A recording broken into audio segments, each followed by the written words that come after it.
नमस्कार दोस्तों, मैं मुकेश। स्वागत है आपका मेरे यूट्यूब चैनल पर। हम सब में एक निश्चित साइकोलॉजी होती है जिसे हम कई नामों से जानते हैं, जैसे एटीट्यूड, मूल स्वभाव, स्वभाव, साइकोलॉजी। प्रत्येक व्यक्ति की साइकोलॉजी उसके सबकॉन्शियस माइंड में फीड रहती है। इसीलिए प्रत्येक व्यक्ति अपने सभी काम अपनी साइकोलॉजी से प्रभावित होकर करता है तथा प्रत्येक व्यक्ति अपने सभी निर्णय अपनी साइकोलॉजी से प्रभावित होकर लेता है। व्यक्ति और व्यक्तियों में अंतर भी इसी साइकोलॉजी के आधार पर होता है। कौन व्यक्ति कितना सफल होगा यह भी इसी साइकोलॉजी से निर्धारित होता है। जैसी जिसकी साइकोलॉजी वैसी उसकी सफलता और उसके रिजल्ट। कहने का मतलब कौन व्यक्ति कितना सफल होगा यह उसकी साइकोलॉजी पर निर्भर करता है। जीवन में व्यक्ति पर अनेकों दबाव पड़ते हैं जब वह किसी समस्या या किसी कठिन स्थिति में होता है, और इस कठिन स्थिति से बाहर निकलने के लिए व्यक्ति में एक निश्चित साइकोलॉजी का होना आवश्यक है। यदि व्यक्ति की साइकोलॉजी ऐसी है कि वह अपनी समस्याओं को समाप्त नहीं कर पाता, तो उसकी साइकोलॉजी उसके कामों में बाधक बन जाएगी। कहने का मतलब उसकी साइकोलॉजी उसकी समस्याओं में बाधक बनेगी, उसके कामों में बाधक बनेगी।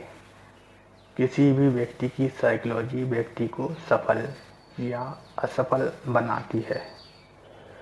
व्यक्ति की साइकोलॉजी उसके कामों में या तो बाधा बनेगी या उसकी शक्ति बनेगी। एक व्यक्ति अपने दिन के 60% काम अपनी हैबिट के आधार पर करता है, और यह हैबिट व्यक्ति की साइकोलॉजी से प्रभावित होती हैं। कहने का मतलब व्यक्ति की आदतें भी व्यक्ति की साइकोलॉजी से निर्धारित होती हैं या कहें बनती हैं। साइकोलॉजी मन और सोच की वह अवस्था है जिसे व्यक्ति आसानी से बदल नहीं सकता, क्योंकि यह हमारे अपने सत्य जिसे हम सत्य मानते हैं उस पर आधारित होती है।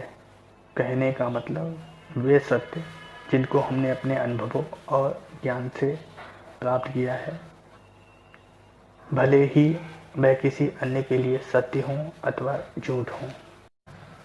एक ही व्यक्ति के प्रति दो व्यक्तियों में अपनी अपनी सोच के आधार पर अंतर हो सकता है।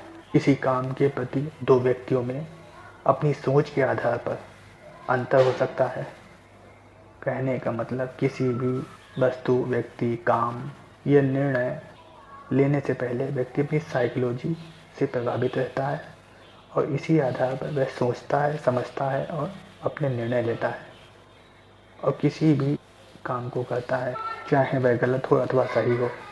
प्रत्येक व्यक्ति की साइकोलॉजी भी अलग अलग होती है, क्योंकि उनके अनुभव भी अलग होते हैं, सोच भी अलग होती है।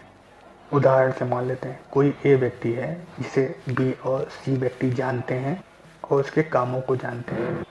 सी कहता है कि व्यक्ति ए अत्यधिक दुष्ट है, वह भरोसे के लायक नहीं है, जबकि व्यक्ति बी कहता है कि व्यक्ति ए अत्यधिक ईमानदार है और वह भरोसे के लायक है, बहुत अच्छा व्यक्ति है।